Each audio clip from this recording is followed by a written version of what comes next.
네. 자, 취업엔 2부가 힘차게 시작이 됐습니다. 네, 오늘 2부 시간에서는요, 생활 속 어려운 법률을 저희가 아주 깔끔하고 쉽게 해결해드리는 순서입니다. 바로 콕콕 생활 법률 시간 준비해왔습니다. 자, 콕콕 생활 법률을 함께 해주실 우리 심종신 변호사님 나오셨습니다. 안녕하세요. 어서오세요. 네, 안녕하세요. 심종신 변호사입니다. 아유, 네. 변호사님이 정말 멋져지십니다. 갈수록. 네. 네. 정말 이 카메라 마사지의 위력을 크게 느껴요. 네, 몇 주 만에 이렇게 세련되시고, 네, 멋져지셨습니다. 화면빨을 좀 봤나요? 네, 잘 봤습니다. 아니, 근데 오늘은 왜 저 나비넥타이 안 하셨어요? 네. MC분하고 중복되는 걸 제가 좀 싫어해가지고. 다음 주에는 제가 다시 또 이제 네. 겹치는 걸 싫어하시는구나. 그러니까요. 예, 그렇습니다. 겹치는 캐릭터가 안 되잖아요. 그걸 또 잘 아시는 거예요. 자, 네. 알겠습니다. 다음에는 제가 바꾸죠? 타이를 한번 바꿔서. 네. 그렇게 하시죠. 자, 오늘 어떤 주제 한번 얘기 나눠볼까요? 예, 성인이라면 누구나 신용카드 하나 좀 다 가지고 있는데요. 오늘은 이 신용카드에 관한 법률 문제를 같이 한번 살펴보겠습니다. 네. 재밌겠네요. 신용카드는 저보다는 네. 우리 상은 씨가 더 많이 쓰실 것 같아요. 사실 부끄럽습니다만 저는 그냥 몇천 원짜리 결제해도 사실은 현금 꺼내기가 귀찮아서 신용카드 진짜 많이 쓰거든요. 예. 네, 그래서 오늘 주제가 더욱더 이제 확 와닿을 것 같습니다. 네, 그렇습니다. 네. 자, 그러면 궁금한 것이 참 많았는데 오늘 어떤 주제로 살펴볼지. 예, 네, 먼저 좀 두 분이 알려주시죠. 사례로 주제를 좀 소개해 주시겠습니까? 사례요? 네. 예, 준비했습니다. 알겠습니다. 네. 자, 사례 들어가겠습니다. 예, 사례 하세요. 어머머머머. 예. 너 신용카드 만들었니? 아니, 나도 좀 필요해서. 아니, 그리고 이렇게 도대체 뭐에다 이렇게 많이 쓴 거야? 어? 아니, 애들이랑 밥도 먹어야 되고, 놀러도 가야 되고, 살 아니. 것도 많고, 운동화 아니, 도대체 누가 너 같은 미성년자한테 이게 신용카드를 만들어주는 거야? 아니, 해주던데 뭐. 안 되겠어요. 전화를 좀 해봐야 되겠는데. 네. 네. 자, 집으로 온 우편물을 보던 나황당 씨. 갓 대학생이 된 아들의 이름으로 온 카드 대금 청구서. 네. 이 자초 지정을 물어보니 대학생도 발급이 가능하다고 해서 만들어서 사용했다는 것. 미성년자라 부모의 동의가 필요한데 이를 무시하고 발급을 해준 것이다. 이 경우 불법으로 카드가 발급된 것이니 카드 대금을 무효로 할 수 있을까? 네. 라는 상담 사례가 들어왔습니다. 그러니까요. 이렇게 되면은 뭐 예. 좋겠는데요? 무효로 될 수 있다면? 근데 예. 문제는 대학생이긴 한데 예. 이 사람이 만 20세가 안 된 그런 사람이기 때문에 네. 이거 자체가 어떻게 되는지 이게 관건인 것 같아요. 아니, 대학생인데 신용카드 발급을 받을 수 없습니까? 어떻습니까? 예, 신용카드 발급은 만 20세가 돼야 발급이 가능합니다. 네. 지금 현행민법은 만 20세가 되지 않은 자를 미성년자로 규정하고 있습니다. 근데 2013년 7월부터는 민법이 개정돼서 만 19세로 한세를 낮추고 있는데요. 네. 이 사례의 경우에 아들이 대학생이긴 하지만 현행 민법에 따르면 만 20세가 되지 않은 미성년자이기 때문에 카드를 발급받기 위해서는 법정 대리인의 동의가 필요한 것입니다. 일반적으로 미성년자의 법정 대리인은 부모가 되는 것이고요. 그러면요. 중고등학생들도 부모의 동의만 있다면 신용카드를 만들 수 있는 건가요? 예, 여신전문금융업법에 따르면요, 만 20세에 달하지 않는 미성년자라 하더라도 만 18세 이상인 자는 법정 대리인의 동의서, 재직증명, 납세증명 등 소득을 증명할 수 있는 서류를 제출하면 신용카드를 발급받을 수 있습니다. 따라서 고등학생 중에서 만 18세가 넘는 학생은 부모님의 허락이 있다면 신용카드를 만들 수 있는 것이죠. 그러네요. 네, 그러네요. 네. 예. 자, 그럼 사례처럼 이렇게 미성년자가 부모 동의 없이 네. 카드를 발급을 받았으니까 카드 대금을 낼 필요는 없겠네요. 예, 그렇진 않고요. 예, 법정 대리인의 동의 없이 만든 미성년자의 카드 발급과 사용은 민법상 행위무능자 행위라고 하는 것이죠. 네. 그래서 미성년자 본인이나 법정 대리인이 그 카드 발급 행위에 대해서 취소를 할 수가 있습니다. 그래서 무효화시킬 수가 있는 것이죠. 네. 하지만 네. 카드 대금에 대해서는요. 민법 114조에 의하면요. 취소한 법률 행위는 처음부터가 무효가 되는 것이 원칙인데 무능력자의 경우에는 미성년자죠. 그 네. 경우에는 그 행위로 인해서 받은 이익이 현존하는 한도에서 배상할 책임이 있다고 규정하는 것입니다. 쉽게 얘기하면 그 신용카드 발급 행위로 인해서 미성년자가 받은 이익이 바로 결제할 물건 대금 상당의 이득을 받은 것이겠죠. 그러나 그것은 현존하는 이익으로 봐서 이미 카드로 물건을 산 경우에라도 물건값으로 청구되는 카드 대금에 대해서는 결제를 해야 되는 것입니다. 네, 이게 그렇습니다. 조금 애매한 것 같아요. 네. 일단은 카드가 임의로 발급이 되면 그걸 무효화할 수는 있지만 네. 썼던 거는 돈을 내야 내야죠. 된다. 그럼 뭐 카드사에서는 별로 손해볼 게 없겠네요. 네, 그렇지 않나요? 그렇습니다. 결론적으로 네. 그렇긴 한데 네. 우리 법에서는 일단 현존하는 이익에 대해서 미성년자의 경우만 특별히 그렇게 규정을 하고 있기 때문에 네. 법에 의하면 결제한 카드 대금은 반환을 해야 되는 것이죠. 그래요. 그렇습니다. 애매합니다. 네, 우리 미성년자들 저 카드 쓰실 때는 꼭 부모님한테 허락을 받아야겠어요. 네네. 네. 근데 저는 이제 아무래도 이제 프리랜서고 수입이 네. 좀 불규칙하다 보니까 저는 이제 체크를 더 많이 쓰는 편인데. 네. 네, 진짜 카드 하나 발급받기도 참 힘들더라고요. 맞아요. 조건도 까다롭고 그래서. 예. 네, 그래서 이럴 때 또 한번 저희가 정규직이냐 비정규직이냐 그 비애를 느낄 수가 있는데 맞습니다. 정말 프리랜서들이 카드를 하나 발급받기가 정말 쉬운 일이 아니거든요. 무슨 맞아요. 증빙 서류도 많이 내야 되고 네. 심사도 한참 기다려야 되고요. 그렇습니다. 네, 그럴 때 보면 조금 서러워요. 그렇죠? 그렇습니다. 네. 자, 만약 그렇다면 네. 연체 정보가 있다면 그걸 제가 확인할 수 있는 방법, 이 신용카드를 썼을 경우에 있습니까? 예, 있습니다. 예, 어떻게? 예. 개인적인 연체 정보나 신용 정보는 개인 신용 정보원사가 제공을 하므로 그 회사를 통해서 확인할 수가 있는데요. 금융권에서도 정확한 신용 정보를 확보하기 위해서 공동 출자하여 개인 신용평가 전문회사를 설립해서 운영을 하고 있습니다. 그래서 그와 같은 업체를 통한다면 개인 연체 정보나 신용 정보를 확인하는 것이 가능한데요. 네. 그 업체명에 대해서는 제가 구체적으로 상호를 좀 말씀드리기가 방송에서는 그렇고요. 네. 인터넷에서 쉽게 검색이 가능한 업체들이 많이 있습니다.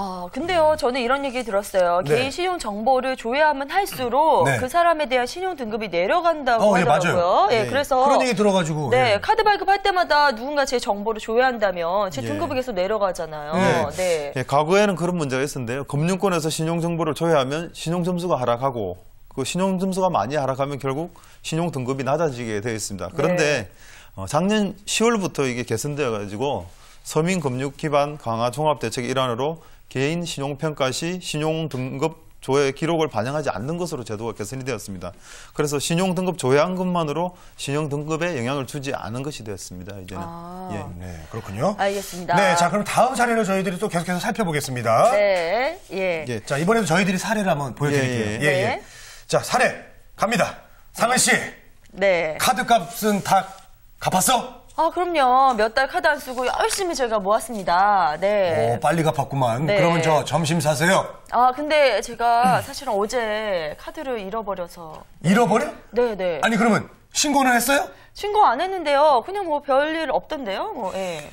이거 괜찮을 것 같은데. 이상하네. 네. 자, 며칠 전 카드를 분실한 상은 씨, 다음날 카드 분실 신고를 했지만 알아보니 그 사이에 이미 200만 원이나 카드로 결제한 상태입니다.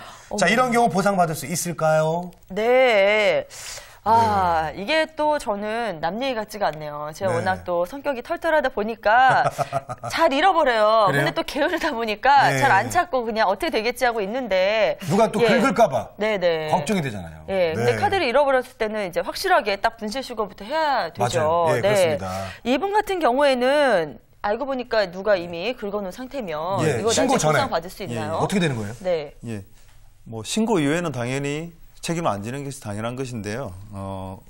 여신 전문 금융업국가 시행령에 따르면 신용카드 업자는 신용카드의 분실 등의 신고 접수일로부터 60일 전에 발생한 제3자의 카드 부정 사용 금액에 대해서는 책임을 지도록 규정하고 있습니다. 그래서 예를 들어서 5월 1일에 내가 카드를 분실했다고 신고를 했다면 3월 1일부터 5월 1일까지 60일 동안 부정 사용된 내역에 대해서는 그 회원이 카드사에 결제할 책임이 없다는 것입니다. 그렇군요. 야, 그렇군요. 네. 참 이거 그러면 카드 분실에도 조금은 안심이 좀 됩니다. 그래도 네. 예. 근데 카드로 현금을 인출한다거나 현금 서비스를 받는 경우에도 똑같이 보상을 받을 수 있습니까? 네, 그 경우에는 조금 다른데요. 현금 서비스나 현금 인출의 경우에는 비밀번호가 필요하지 않습니까? 네네. 예, 그 경우에는 본인이 비밀번호를 관리해야 하는 등의 책임이 있기 때문에 신고 이전에 인출된 것이라고 하더라도 본인이 책임을 져야 됩니다.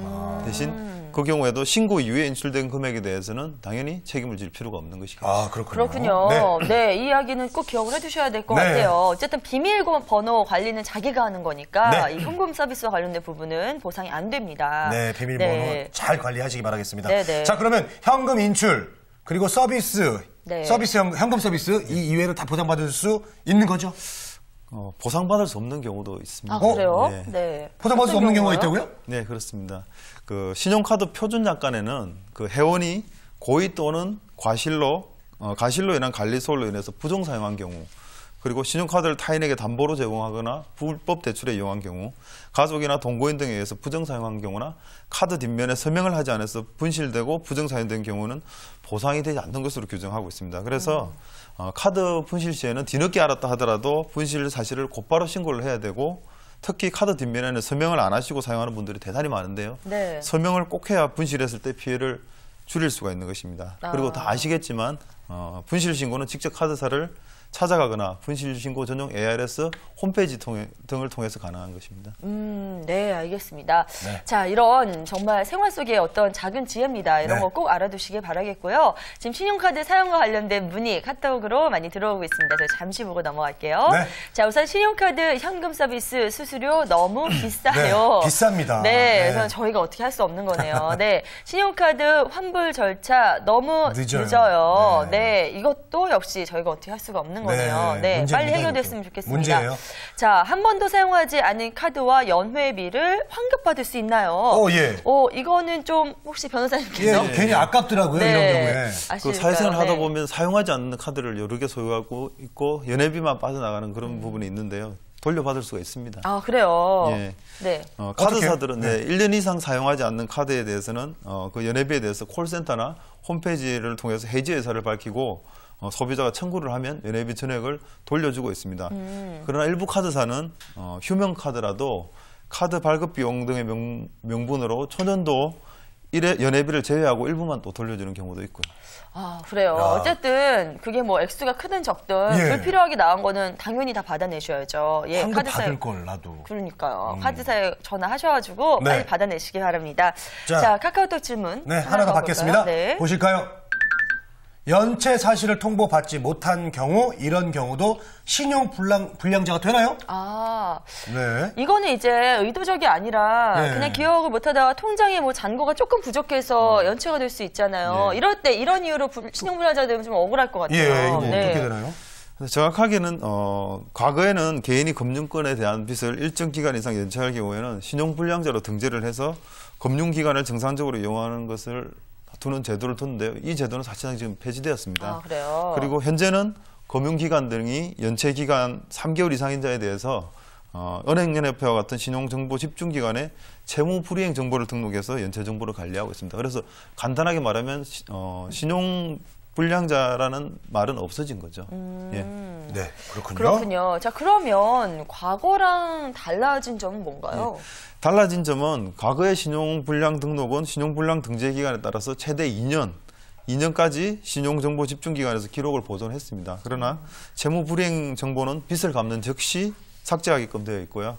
그리고 또 이전에는 신용불량 정보를 등록하기에 한 달 전에 개인에게 통지를 했었는데 현재는 그러한 의무가 없어진 상태입니다. 네. 지금은 알려주지 않기 때문에 카드나 핸드폰 요금은 네. 연체되지 않게 미리미리 잘 관리해야 된다는 거죠. 네, 그러니까 한마디로 예. 미리 알려주지 않고 그 다음에 갚았을 경우에 또 빨리 없애주고 이렇게 네. 됐다는 말씀이시죠? 네, 그렇습니다. 아무래도 신용카드 얘기를 하다 보니까 저도 네. 이제 예전에 그런 적이 있었어요. 아무래도 이제 프리랜서다 보니까 네. 본의 아니게 결제가 늦어질 때가 있거든요. 바로 전화해요, 다음날. 아. 빨리 갚으시라고. 네. 독촉 전화가. 근데 요즘에는 예. 정말로 변호사님 말씀해 주신 것처럼 그런 전화들이 많이 줄어든 것 그러긴 같긴 해요, 해요. 요즘은. 예, 그래서 나도 모르게 연체를 하게 되는 경우가 많이 있는데 이런 경우에 또 빨리 갚으시면 된다는 그런 말씀입니다. 네. 그런데 이제 한동안 이제 그런 기간들이 지났을 때 그래도 한 1, 2주 지나면 연체 독촉 전화가 오긴 오더라고요. 예, 맞습니다. 예. 이럴 때 조금 스트레스긴 해요. 예. 네. 연체 독촉으로 시도 때도 없이 전화가 걸려오는 경우도 있고 그러면 상당히 육체적, 정신적으로 괴롭힘을 많이 당하는데요. 이렇게 채권자가 연체된 빚을 갚으라고 폭언, 협박, 폭행을 하는 경우를 불법 추심행위라고 합니다. 이런 행위는 엄연히 불법으로 규정되어 있고 채권의 공정한 추심에 관한 법률 그리고 기타 법률에서 보호를 받을 수가 있습니다. 그래서 그런 법률들에 대해서 대응 방안을 잘 알아두시면 그로 인한 피해로부터 자신을 보호할 수 있을 것입니다. 오, 네. 빚 갚으라고 폭언, 협박 이런 전화도 올 수 있는 거군요. 네, 저는 카드사에서만 받았기 때문에 이런 경우는 직접 접해보진 못했는데 예. 그러면 이 불법 추심이라고 하는 건 어떤 경우를 볼 수 있는 거죠? 여러 가지 경우가 있는데요. 네. 대표적으로 간단히 말씀드리면 채무자에게 반복적 계속적으로 욕설, 폭언, 협박을 하는 경우가 있고 또 추심 직원이 사무실이나 집으로 방문하여 들어오는 경우 그리고 추심 직원이 야간에 방문하는 경우 제3자에게 채무를 알려주거나 알 수 있게 한 경우 등을 불법 추심이라고 합니다.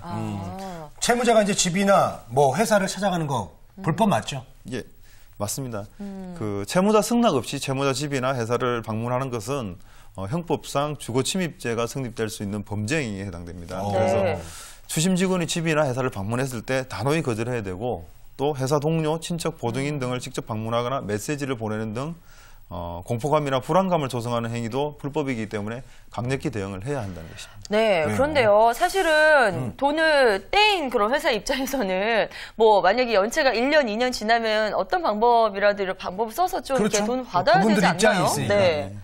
근데 이런 경우에는 너무 돈을 안 갚은 사람만 보호를 받지 않나 그런 생각도 네. 드는데요. 당연히 빌린 돈은 갚는 게 원칙이고 법이죠.